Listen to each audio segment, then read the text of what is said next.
I was a senior instructional designer with leading vocational education and training organisation in Canberra. And the automotive spray painting section had a concern around the students having to travel large distances to be able to attend sessions at their location in Canberra. And it was particularly difficult for these learners to make that commitment to spend a whole day at this organisation away from their workplace.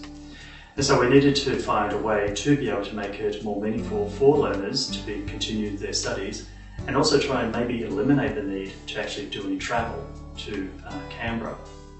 We realised that one of the essential things that we had to consider was, how do we actually use our online environment to be able to engage learners, to support them, as well as be able to find ways of being able to support the teachers as well.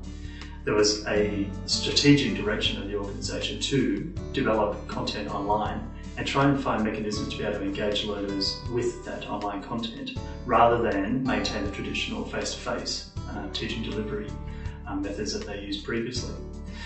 So when I was considering this, I thought it's probably more than just presenting material online in a static format, and it's probably more than just having a virtual classroom set up. So it's important to engage learners with more than what was on the online environment, but to allow them the opportunity to be able to demonstrate their skills in the workplace, as well as demonstrate their skills at the TAFE College itself, and be able to marry up those experiences that they had. In the college environment, there was very much a strict adherence to standards and procedures that are advocated in the industry, as well as to match the occupational health and safety requirements. The workplaces are very different to what happens in a TAFE workshop, and some compliance with standards, industry standards, as well as some of the occupational health and safety standards can be different. So from an educational design perspective, I had to take into consideration that what students were going to be producing in their workplace is going to be acceptable to the vocational sector, and that is always a bit tricky. So what we did was, when we were designing this in conjunction with the teachers, was to say it's acceptable for learners to demonstrate their skills that they were undertaking in their workplace, so long as they were able to marry that with skills that they were undertaking at the TAFE College, and to not so much ignore any of the occupational health and safety issues and everything else, but just to focus on these key areas. And this actually enabled the learners to get more engaged in that process, because they realised they weren't on the spot, but they're actually kind of in a competitive space now with everyone else in their cohort. And that is one of the big things that came out of this, was they immediately took on the notion that they could actually be in competition with their classmates. And the work that they were doing in the workplace was comparable then with the work that they were doing in the workshop. And this is one of the things that, some of the feedback that the teachers gave us, was that the learners then were much more inclined to actually perform better, because they had a competitive thing going on with their classmates.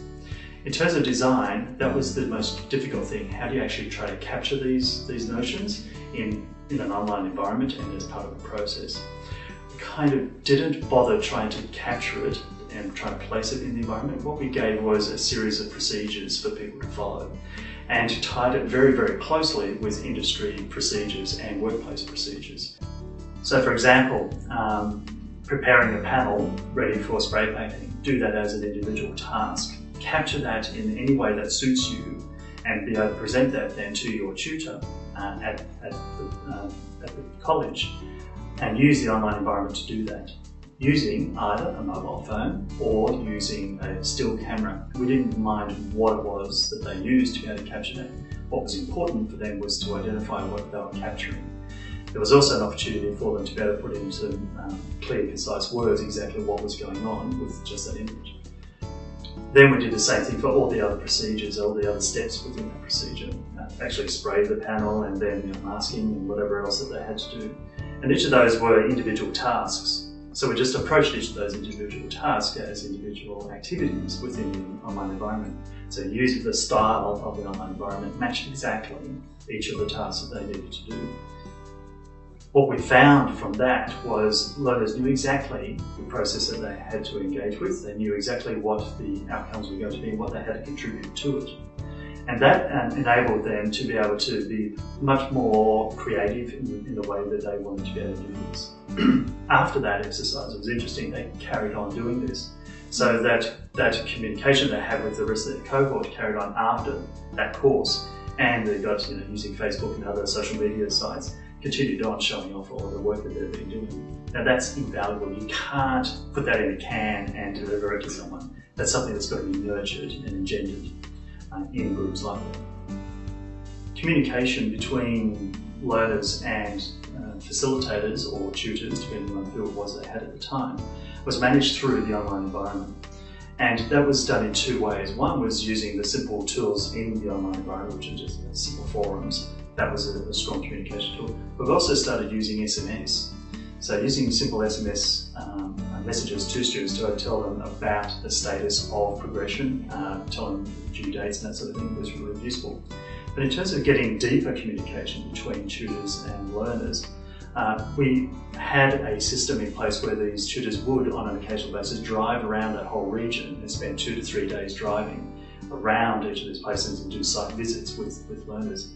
That level of communication had always been well established, and it's always well established in that industry area.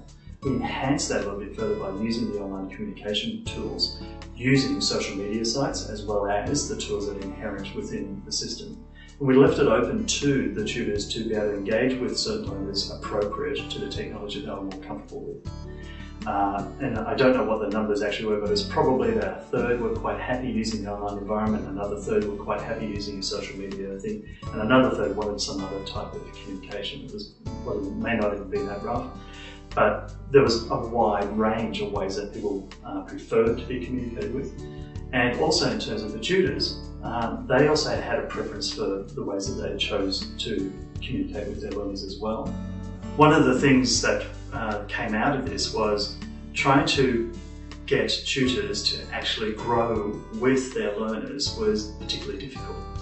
What they were quite happy to grow with their learners in was developing resource in content and background procedures. However, being engaged at that front level was a bit challenging for some of them. Some of them took to it quite well, but a large number of them just weren't quite happy with that. And so that tells us a lot about, and it's very consistent throughout our whole industry, is that some people are quite willing to take that next step and some are going to do that in their own time. That probably will happen, but it'll probably happen over time.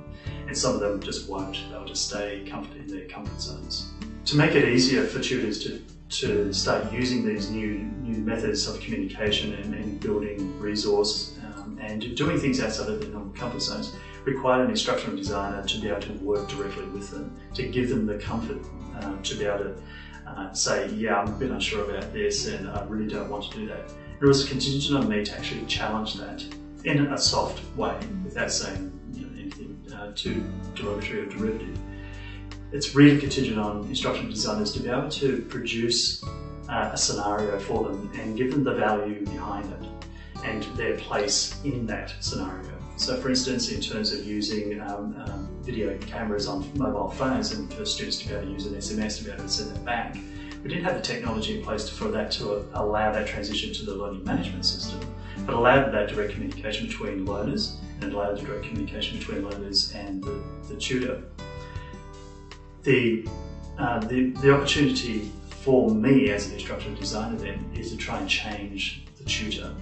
And the ways that we do this is, number one, demonstrate the technology. Number two, also get them to participate in a trial of it that is separate to the normal work that they're doing. And then third, to try and maintain the communication between myself and the tutor and talking about it all the time.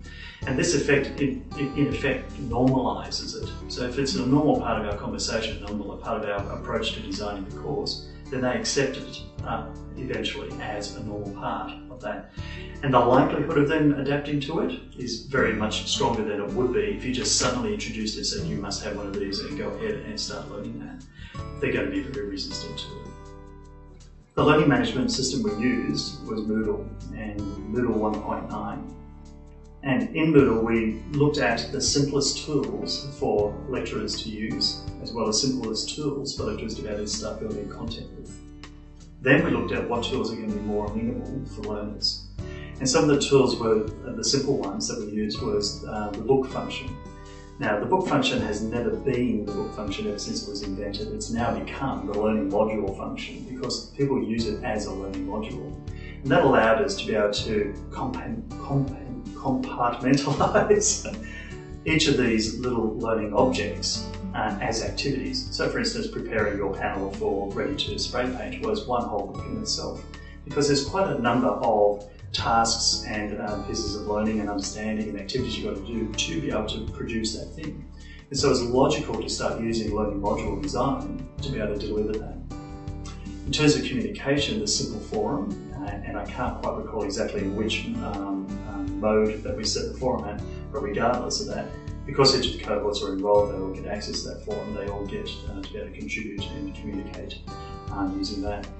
The other components that we used were just simple pages. We also used Lightbox Gallery, which was available at the time, and we didn't explore that any further other than this is an array of images of some of the learners that have contributed. We could have actually allowed learners to contribute to it, but the facility wasn't in place to do that. The other ones that lived outside of the environment were the social networking sites, and people had a variation of preferences. Facebook was one of them, and I can't recall the others, whatever the others were, but they're social networking sites. And then we also explored, some of the students brought this up, can we use something like Vimeo and also the other Picasa web as well? Could I store my photos up there? And at that time we were also wondering about using e-portfolios.